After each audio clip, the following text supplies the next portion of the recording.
The dreaded coronavirus started from China in Wuhan in 2019 and gradually began to spread to other countries of the world. Nigeria watched from afar.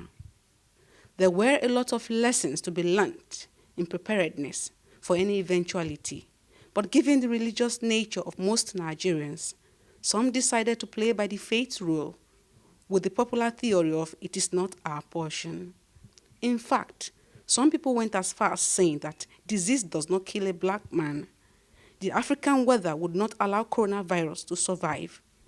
But like a dream, we woke up to reality when the Italian index case came through Lagos to Ogun State in February 2020. The patient was fortunate to have survived the infection, but since then, the virus has continued to spread across Nigeria, with more than 5,000 confirmed cases, close to 4,000 active cases, and over 164 deaths. Lagos State has been worse hit, with more than 2,000 cases and over 30 deaths. More and more people are testing positive to the coronavirus, and health facilities are getting overwhelmed across the country. With the increased enlightenment campaigns for people to play by the safety rules in order to prevent the spread of the virus, one would have expected that people begin to take responsibility for their health. From the look of things, this has not been the situation. Many people have continued to disregard safety precautions and the quest for survival and other reasons best known to them. Just a few days ago, our crew ran into some passengers traveling into Lagos from neighboring states, despite the interstate travel restriction. Some of the passengers had to get down from the vehicle when they got close to a police checkpoint and crossed over on foot to wait ahead for the driver. The traffic logjam witnessed here is a pointer to the fact that many did not comply with the instruction.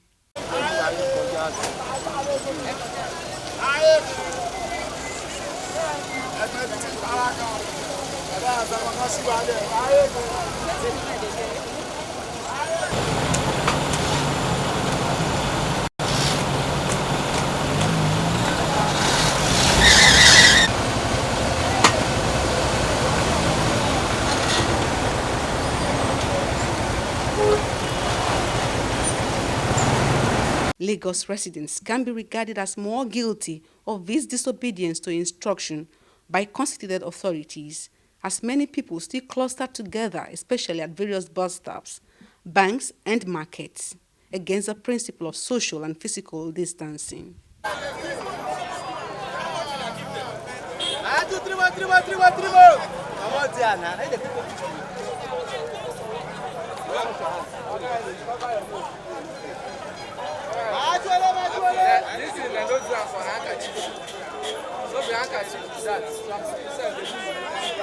Government has announced that there should be use of social distancing, use of face masks while in public, having adequate hand washing and hand sanitizers in place with appropriate measures to checkmate defaulters. However, even from our observation today that the lockdown has ended, some of this has been flouted already. The enforcement of physical distancing, hand washing, and hand sanitization with the use of face masks must be done with penalties for defaulters. This must be implemented to stop further spread. You can see some in religious dresses here. The law says that there shouldn't be any congregation. Even the leader of the Islamic group, the Christian group, has said we have to obey. Everything being said is just to make sure that we contain the spread of this. Those that are arrested here now, they are having a church service. So the pastor is here, the church members. Equally, an Islamic cleric is here, and the imam is here. So the man was arrested on Lagos Island, a mosque at Olushi, congregating against regulations. And the church members were arrested, so at Apostolic Shepherd Moses. So that's the owner, so at Tolu Division. The name of the church is Christ Desire, so Sabbath Mission, Olodia Papa.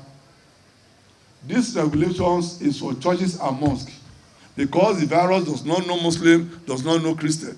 People were being told to maintain social distancing, to stay away from, to inculcate into themselves personal hygiene, hand washing, sanitizing your hand, and all those things, social distancing, staying at home, and all those.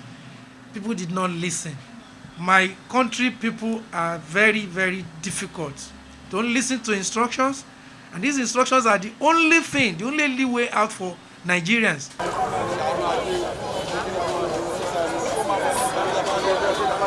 The Lagos State government, in reaction to this situation, is considering reverting to a full lockdown, a decision many think will be necessary as a government elected to uphold the security of its citizens, which includes health security.